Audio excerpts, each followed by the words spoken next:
మా నాన్న అతి దారుణంగా మా తాతని చూసే ట్రీట్మెంట్ చూస్తుంటే భయం వేస్తుంది, బాధేస్తుంది. ఫ్యూచర్లో నేను కూడా ఇలా చేయాల్సి వస్తుందేమో అన్న ఫీల్ వస్తుంది అని చెప్పేసి ఆ 8-9 సంవత్సరాల గ్రాండ్ సన్ ఈ షోకి ఒక వాయిస్ ఓవర్ పంపారు.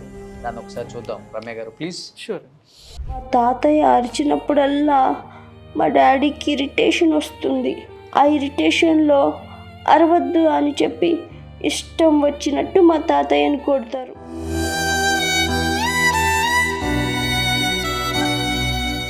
కొట్టిన తర్వాత మా తాతయ్య ఏం మాట్లాడు, ఏడుస్తూ పడుకుంటాడు.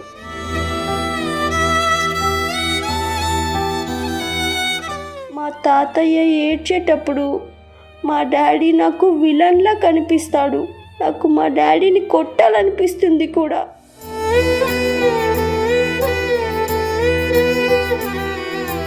మా తాతయ్యని మా డాడీ కొట్టకుండా ఉండాలంటే నేనేం చేయాలి? ఇలా కొట్టడం నిజంగా తప్పు కదా?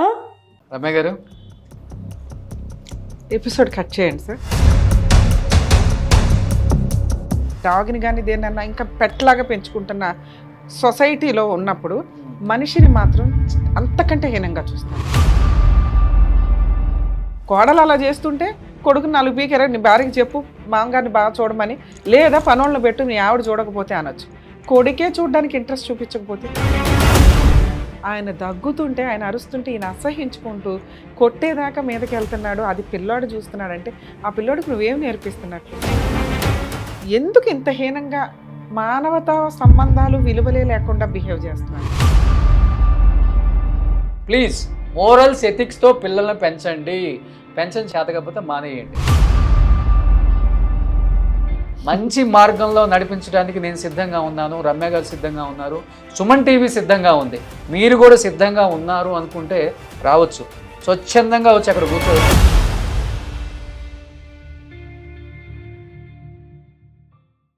Hi hello, welcome to Suman TV, welcome to our show family values. Our ఎందుకని చెప్తున్నానంటే ఇది నా షో కాదు, మన అందరి షో కాబట్టి. ఎందుకంటే మనకి పూర్వం చెప్పేవాళ్ళు పెద్దవాళ్ళందరూ కూడా, ఆవు వచ్చి చేలో మేస్తే దూడొచ్చి గట్టిని మేస్తుందా అని. అది ఒకప్పుడు. కానీ ఇప్పుడు ఆవు వచ్చి చేలో మేస్తే దూడ కూడా చేలోనే మేస్తుంది. అంటే మనం పిల్లలు. ఎందుకంటే మనం పేరెంట్స్కి వాల్యూ ఇవ్వటం మానేసాం, పేరెంట్స్ని చూసుకోవటం మానేసాం.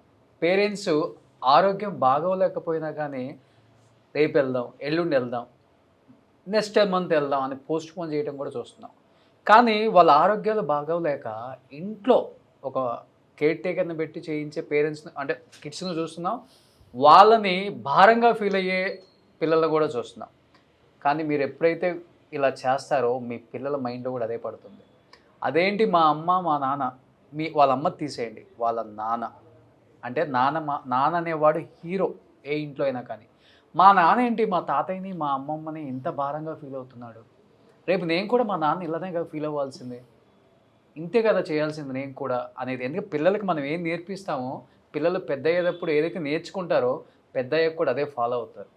అది రేపు నీ విషయంలో కూడా ఫాలో అవుతాడన్నా, గుర్తుపెట్టుకోండి. డెఫినెట్గా మొత్తం టెక్నాలజీ మారిపోయింది, కానీ మీ పిల్లల మైండ్ సెట్ అయితే మారదు. మీ పిల్లలు కూడా మనం ఏం చేస్తే అదే చేస్తారు. ఇప్పుడు ఈ ఫ్యామిలీ వాల్యూస్ షోకి ఒక తండ్రి పంపలేదు, ఒక కొడుకు పంపలేదు, ఒక కూతురు పంపలేదు, ఒక కోడలు పంపలేదు. మా నాన్న అతి దారుణంగా మా తాతని చూసే ట్రీట్మెంట్ చూస్తుంటే భయం వేస్తుంది, బాధేస్తుంది. ఫ్యూచర్లో నేను కూడా ఇలా చేయాల్సి వస్తుందేమో అన్న ఫీల్ వస్తుంది అని చెప్పేసి ఆ 8-9 సంవత్సరాల గ్రాండ్ సన్ ఈ షోకి ఒక వాయిస్ ఓవర్ పంపారు. దాన్ని ఒకసారి చూద్దాం. రమ్య గారు ప్లీజ్. సార్, యాక్చువల్గా మన సుమన్ టీవీలో చాలా ప్రోగ్రామ్స్ నడుస్తుంటే కొత్త ప్రోగ్రామ్ స్టార్ట్ చేశారు, ఫ్యామిలీ వాల్యూస్ అని. సుమన్ గారిని అడిగితే, సార్ ఎందుకు సార్ ఆల్రెడీ ఎక్కడ అంటే, మేడం మనం సర్వీస్ చేయటం వేరు, మనం సలహాలు ఇవ్వటం వేరు. వాళ్ళ ప్రాబ్లమ్ని వాళ్ళే సాల్వ్ చేసుకోవడానికి ఒక హాట్ సీట్లో కూర్చొని వాళ్ళ వాయిస్ రేస్ చేస్తే ఎలా ఉంటుంది. అవును. సో ఇక్కడ ఈ ప్రోగ్రామ్ యొక్క ముఖ్య ఉద్దేశం మేము టీమ్గా మీ వెనకాల ఉండడమే కాదండి, మీ ప్రాబ్లమ్ని సాల్వ్ చేసుకోవడానికి మిమ్మల్నే ఒక ఆయుధంగా రెడీ చేయటమే ఫ్యామిలీ వాల్యూస్ యొక్క ముఖ్య ఉద్దేశం. ఈ ప్రోగ్రాంలో మీరు వచ్చి ఈ సీట్లో కూర్చొని ఈ ప్రాబ్లమ్ని ఎట్లా సాల్వ్ చేయాలనుకుంటున్నారో మీ వాయిస్ రూపంలో మీరు చెప్తే మా వంతు ప్రయత్నంగా మేము హెల్ప్ అయితే చేస్తాం.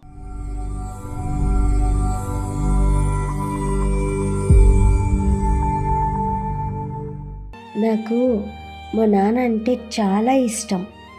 నాకు మా నాన్నే హీరో, కానీ అదే హీరో నా తాతయ్యకి విలన్గా మారిన రోజు నాకేమీ అర్థం కాదు. మా తాతయ్య అంటే నాకు చాలా ఇష్టం. చిన్నప్పుడు ఆయన నాతో కథలు చెప్పేవారు, నన్ను స్కూల్కి తీసుకెళ్ళేవారు. నాకు భయం వచ్చినప్పుడు ఆయనే నాకు ధైర్యం. ఇప్పుడు ఆయనకి హెల్త్ బాగోలేదు, బాడీ మొత్తం పెయిన్స్ అంటుంటారు. ఆ పెయిన్స్ తట్టుకోలేక అప్పుడప్పుడు అరుస్తూ ఉంటారు. మా తాతయ్య అరిచినప్పుడల్లా మా డాడీకి ఇరిటేషన్ వస్తుంది. ఆ ఇరిటేషన్లో అరవద్దు అని చెప్పి ఇష్టం వచ్చినట్టు మా తాతయ్యని కొడతారు. కొట్టిన తర్వాత మా తాతయ్య ఏం మాట్లాడు, ఏడుస్తూ పడుకుంటాడు. ఆయన కళ్ళల్లో నీళ్లు చూస్తే నా గుండె పగిలిపోతుంది. అది చూసినప్పుడల్లా నాకు చాలా బాధేస్తుంది. ఎందుకంటే మా తాతయ్య మా డాడీకి ఫాదర్ కదా. ఒక సన్ తన ఫాదర్ని ఇలా కొట్టడం తప్పు కదా. మా తాతయ్య ఏడ్చేటప్పుడు మా డాడీ నాకు విలన్లా కనిపిస్తాడు. నాకు మా డాడీని కొట్టాలనిపిస్తుంది కూడా, కానీ నేను చిన్నపిల్లని కదా, ఏం చేయాలో నాకు తెలియదు. నేను అన్నం కూడా తినలేకపోతున్నాను. మా తాతయ్యే గుర్తొస్తున్నాడు. పడుకున్నా నిద్ర రావటం లేదు. మా తాతయ్య ఏడుపే మళ్ళీ మళ్ళీ గుర్తొస్తుంది. మా తాతయ్యని మా డాడీ కొట్టకుండా ఉండాలంటే నేనేం చేయాలి? ఇలా కొట్టడం నిజంగా తప్పు కదా. రమ్య గారు, ఇలాంటివి చూస్తున్నప్పుడు ఇంకా మానవత్వం మిగిలింది పిల్లల రూపంలో, కొంతమంది పిల్లల రూపంలో. ఎందుకంటేనండి ఆ పిల్లోడు పంపించింది నిజంగా రియల్ వాయిస్ని విన్నప్పుడు చాలా బాధ అనిపించింది నాకు. ఈ వీడియో రూపంలో చూసినప్పుడు ఏమనిపించింది మేడం? ఎపిసోడ్ కట్ చేయండి సార్. ఆ పిల్లాడి వాయిస్ విని దయచేసి వాళ్ళ ఇంటికి వెళ్దాం. ఎందుకంటే మన షోనే ఫ్యామిలీ వాల్యూస్. అవును. ఆ అబ్బాయికి సుమన్ టీవీ ఒకటి ఉంది అని తెలిసింది చూసారా, అందుకు చాలా హ్యాపీగా ఉంది. అక్కడ పలానా వాళ్ళ దగ్గరికి వెళ్తే నా వాయిస్ 10 మందికి తెలుస్తుంది, నా సమస్యకు ఒక పరిష్కారం వస్తుంది అని. వాడి మనసుకి ఏం తెలుసు, ఎక్కడికి వెళ్ళాలో తెలియదు, ఎవరికి చెప్పాలో తెలియదు. అమ్మా నాన్న మీద కంప్లైంట్. ఇది నాన్న మీద ఎవరన్నా కంప్లైంట్ ఇవ్వగలమా? ఇంత చిన్నపిల్లలు. ఈ రోజున చిన్నపిల్లలు ఎంత షార్ప్ ఉన్నారు సార్. వరస్ట్ ఆఫ్ వరస్ట్ ఫ్యామిలీలో ఒక సూపర్ కిడ్ పెరుగుతున్నట్టు లెక్క. ఎందుకంటే తల్లిదండ్రులకి మోరల్ వాల్యూసే లేవు. పేరెంట్స్ని, మెయిన్గా లేడీస్ ఒకవేళ మంచాన్ని ఉంటే కనుక ఇంకా హీనంగా చూస్తారు. ఇంకా జెంట్స్ని అయితే అంతే, ఎందుకంటే ఇంకా వాళ్ళ వల్ల ఉపయోగమే లేదు.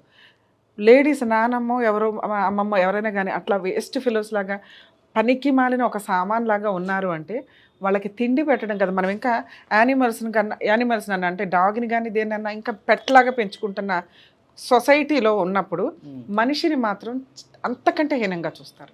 వాళ్ళకి తిండి పెట్టడానికి రెడీగా ఉండరు, వాళ్ళని నీట్గా రెడీ చేయించడానికి రెడీగా ఉండరు. ఇంకా చాలా అసహ్యంగా మనం చాలా సందర్భాల్లో వీడియోలు కూడా చూస్తున్నాం. నిజంగా ఆ వీడియోలో ఒక సంబంధించిన పిల్లాడా అనిపిస్తుంది నాకైతే. అలా కూడా మనుషులు ఈరోజు బతుకుతున్నారని నిజంగా మీరు చూడలేకపోతే గవర్నమెంట్కి సంబంధించిన ఎన్జిఓస్ కొన్ని ఉంటాయి, వాళ్ళకి ఫోన్ చేసి వీళ్ళని పడేసినా కూడా మళ్ళాంటి వాళ్ళు ఎవరో హెల్ప్ చేస్తూ ఆ ఫండ్ తోటి వాళ్ళు బతుకుతూ ఉంటారు. గవర్నమెంట్ ఇచ్చే ఫండ్స్తో కూడా వీళ్ళకంటే బెటర్ పొజిషన్లో అయితే చూస్తారు. అవును. అలాంటి ఒక ఫ్యామిలీలో ఆ తండ్రి ఈ కొడుకుని పెంచి చదివించి పెళ్లి చేసి ఒక కుటుంబాన్ని ఇస్తే ఇంత దారుణంగా పిల్లాడు చూస్తూ ఉండగా, అంటే ఈరోజు ఒక్కరోజు చూస్తుండగా పిల్లాడు మన దాకా వాడు రీచ్ అయ్యాడంటే రోజు రెగ్యులర్గా జరుగుతున్న ఇన్సిడెంట్లు అవి. ఇంకా తప్పలే వాడికి, ఎక్కడో అక్కడ వాడు వెక్స్ అయిపోయి భయపడి ఎందుకు ఈ ఫోన్ చేయాల్సి వచ్చింది ఆ పిల్లాడికి అంటే తాత మ్యాక్సిమం మనం మాట్లాడుకుంటాం. ఒక స్టేజ్ వచ్చిన తర్వాత కొడుకు కోడలు వీళ్ళెవరో టైం స్పెండ్ చేయరు కాబట్టి వాళ్ళ లైఫ్ అంతా పిల్లలు మనవాళ్ళు మనవరాళ్ళ మీదే ఉంటుంది. వీళ్ళని స్కూల్కి తీసుకెళ్ళడం, గేమ్స్కి తీసుకెళ్ళడం, స్విమ్మింగ్ పూల్కి తీసుకెళ్ళడం, తీసుకురావడం, అది ఒక డైలీ వర్క్ లాగా అయిపోద్ది. అంటే నా అవసరం ఈ కుటుంబానికి ఉంది, నేను మనిషిని ఉనికిని చాటుకోవడానికి వీళ్ళు చేసే సర్వీసు, వీళ్ళు చేసే పని యూజ్ అవుతూ ఉంటుంది. ఆ పనితో పాటు బాండింగ్, పిల్లడితో టైం ఎవరు స్పెండ్ చేస్తున్నారు? తాతయ్య స్పెండ్ చేస్తున్నాడు. స్పెండ్ చేస్తున్నప్పుడు వాళ్ళిద్దరి మధ్య ఒక బాండింగ్ ఉంటుంది. మనకి ఒకప్పుడు ఉన్నట్లే, ఆ తండ్రికి ఒకప్పుడు ఉన్నట్లే. కానీ ఎందుకు ఇంత హీనంగా మానవతా సంబంధాలు విలువలే లేకుండా బిహేవ్ చేస్తున్నారు? కొడుకు చూస్తున్నాడు, రేపటి రోజున ఇతను నాన్నని గౌరవంగా చూసుకుంటేనే అక్కడ కోడలు అంది అన్నా కూడా మనం అసహించుకుంటాం ఓ పక్కన. ఏదేంటి మనిషివో పశువా, ఆయన ఆస్తి తిన్నావు, ఆయన ఇది తిన్నావు, మనిషిని చూడలేకపోతే అట్లా అని. కొడుకు అనేసరికి ఇంకొంచెం ఎలా మాట్లాడాలో కూడా అర్థం కావట్లే. సొంత కొడుకు కోడలు అలా చేస్తుంటే కొడుకుని 4 పీకెరా నీ భార్యకి చెప్పు మామగారిని బాగా చూడమని, లేదా పనోళ్ళని పెట్టు నీ ఆవిడ చూడకపోతే అనొచ్చు. కొడుకే చూడడానికి ఇంట్రెస్ట్ చూపించకపోతే, చూడకపోయినా పర్వాలా, ఆయన దగ్గుతుంటే ఆయన అరుస్తుంటే ఈయన అసహించుకుంటూ కొట్టేదాకా మీదకి వెళ్తున్నాడు, అది పిల్లోడు చూస్తున్నాడంటే ఆ పిల్లోడికి నువ్వేం నేర్పిస్తున్నట్లు? మనం కూర్చొని మాట్లాడుకోవాలా? సార్ మనం ఖచ్చితంగా ఆ పిల్లోడితో మాట్లాడాలి, ఫోన్ కాల్లో కానీ లేదా డైరెక్ట్. ఎందుకంటే ఫోన్ కాల్లో మాట్లాడితే మళ్ళీ వాళ్ళకే తెలుస్తుంది. ఈ రోజున టెక్నాలజీ వల్ల ఆ పిల్లోడు ఏదో ఒక డేర్ స్టెప్ వేసేసాడు, మేబీ ఎంతమంది ఇళ్లలో ఇది జరుగుతుందో మనకు తెలియదు కదా. ఇలాంటిది నిజంగా అవుట్పుట్ తీసుకొస్తే కనుక సచ్చినట్లు అట్లాంటి తండ్రులు నోరు మూసుకుంటారు. నిజంగా ఎవరైనా ఇట్లాంటివి ఉంటే దయచేసి మా ప్రోగ్రామ్కి కింద కామెంట్స్ రూపంలో పంపించండి, లేదా ఆడియో పంపించినా కూడా మేము రియాక్ట్ అవుతాం. రోషన్ గారు ఊరుకోరు, సుమన్ టీవీ ఊరుకోదు, సుమన్ గారు అసలు ఊరుకోరు. ఎందుకంటే మోరల్ వాల్యూస్కి, ఫ్యామిలీ వాల్యూస్కి ఎంతో కొంత మనవంతు ప్రయత్నం మనం చెయ్యాలన్న ఉద్దేశంతో ఈ ప్రోగ్రామ్ని ముందుకు తీసుకొని వెళ్తున్నాం. సార్ ఈ కేసులో తండ్రి పరిస్థితి ఏంటని మనం ఒకసారి చూడాలి. ఎందుకంటే ప్రాక్టికల్గా ఏదో పిల్లోడు వాయిస్ వినేసి మనం మాట్లాడడానికి, పిల్లోడు చూసింది నిజం. నిజానికి బ్యాక్గ్రౌండ్ ఏంటి? అక్కడ తాత అనే వ్యక్తి మంచం మీద పడుకొని ఉన్నాడు, ఆరోగ్యం బాగోలేదు, అతన్ని ప్రాపర్ మెడికేట్ జరుగుతుందా లేదా అని కూడా మనకు తెలియట్లా. ఎందుకంటే పిల్లాడికి అది తెలియదు. పిల్లాడికి ఏం కనిపించింది? నాన్న అరవటం, నాన్న తిట్టడం, ఇవి కనిపిస్తుంది. ఒక మనిషి యొక్క హ్యూమన్ రైట్ హెల్త్కి సంబంధించి మన ఆర్టికల్స్లో, కాన్స్టిట్యూషన్లో ఇతనికి బేసిక్ మెడికల్ కేర్ నడుస్తుందా లేదా అని చూడాల్సిన బాధ్యత ఉంది.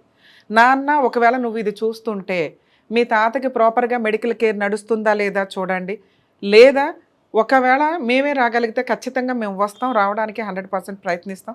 ఇన్ కేసు నీకు కనుక మీ తాతకు మెడిసిన్ ఇస్తున్నారా లేదా అని అనిపించినా, లేదా మీ నాన్న ఇంకొకసారి మీ తాతని కొట్టడానికి ప్రయత్నించినా, మాకెట్లా ఒక ఆడియో పంపించావో 100కి ఒక్కసారి డైల్ చేయండి నాన్న. ఇంకొంచెం కంఫర్ట్లో మేము రీచ్ అయ్యేలోపు ఏ అన్యాయమైనా జరగడానికి అవకాశం ఉంది. సో ఎందుకంటే నీ ఇంట్లో రోజు రెగ్యులర్గా జరుగుతుంది. 30 ఏళ్ళు 40 ఏళ్ళు వచ్చిన నేను నాన్నకి నేను చెప్పలేను, 80 years ఉన్న నీకైతే నేను చెప్పగలుగుతున్నాను నాన్న. ఎందుకంటే మీ నాన్నకంటే నువ్వు 1000 రెట్లు బెటర్. అలాంటి కుటుంబంలో నీలాంటి ఒక వారసుడు ఉన్నందుకు నీ తాత చేసుకున్న పుణ్యం. మీ కుటుంబాల్లో కనీసం ఇలాంటి పిల్లోడు ఉండాలని మొక్కుకోండి దయచేసి. వాళ్ళ నాన్న లాంటివాడు మాత్రం కాదు. ఎందుకంటే ఎంత మోరల్ వాల్యూస్తో పెంచినా పనికి మాలిన వాళ్ళు అలాగే తయారవుతారు. అలాంటి వాళ్ళకి మనం గడ్డి పెట్టి రోజు వెళ్ళి గడ్డి పెట్టినా కూడా తెలియదు. ఎప్పుడు తెలుస్తుంది? వాళ్ళు మంచాన పడ్డ రోజు తెలుస్తుంది. ఆ మహాతల్లి కోడలు ఏం చేస్తుందో నాకు అర్థమే కావట్లా. మీరు వేసుకుంటున్న పనిష్మెంటు ఈ రోజున పిల్లాడు చూస్తున్నాడు, పర్ఫెక్ట్ పనిష్మెంట్ పడాల్సిన రోజుకి ఖచ్చితంగా మీకు పడుతుంది. ఎందుకంటే మేము ఎవరం వచ్చి మీకు పనిష్ చేయవసరం. ఎవరైతే పనిష్ చేయాలో పైన దేవుడు, కింద కొడుకు చూస్తున్నాడు అంతే. కానీ ఇంకొకటి అండి, ఇప్పుడు పోలీసుల వల్ల ఎంత భయపడుతున్నారో ఈ సమాజం నేను చెప్పలేను, కానీ మీడియా వల్ల చాలా భయపడుతున్నారు. ఎందుకంటే లాస్ట్ 3-4 years నుంచి మీరు చూసుకుంటే డిజిటల్ మీడియా ప్రభావం ఎక్కువైపోయింది. అంటే మనం వెళ్తే కేసు పెడితే కేసు తీసుకుంటారా లేదా, తీసుకుంటే అది ముందుకు వెళ్తుందా లేదా, ఇన్ కేసు అక్కడ కేసు పెట్టిన సంగతి కూడా ఎవరికి తెలియదు కదా, వీళ్ళు భయపడరు కదా. ఎందుకంటే అలాంటప్పుడు ఏం చేయాలి? మనం మీడియాను సహకరించాలి.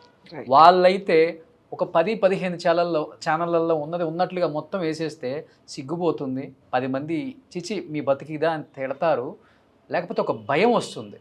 రైట్. వీటి వల్ల చిన్నపిల్లలకు కూడా మీరు అన్నట్లుగా డిజిటల్ మీడియా ప్రభావం, ఒక వాయిస్ రికార్డ్ చేసి తన కింద స్క్రోల్ అవుతున్న నెంబర్కి పంపించగలిగాడు కదా, నిజంగా హ్యాట్స్ ఆఫ్ నాన్న. ఇలాంటి పిల్లలు ఎంతోమంది ఉన్నారు. పాపం వాళ్ళ బాధను ఎక్కడ చెప్పుకోలేక చెప్తే మళ్ళీ ఏమవుతుందో ఇంట్లో మళ్ళీ కొడతారు అని ఒక చిన్న భయం ఉంటుంది.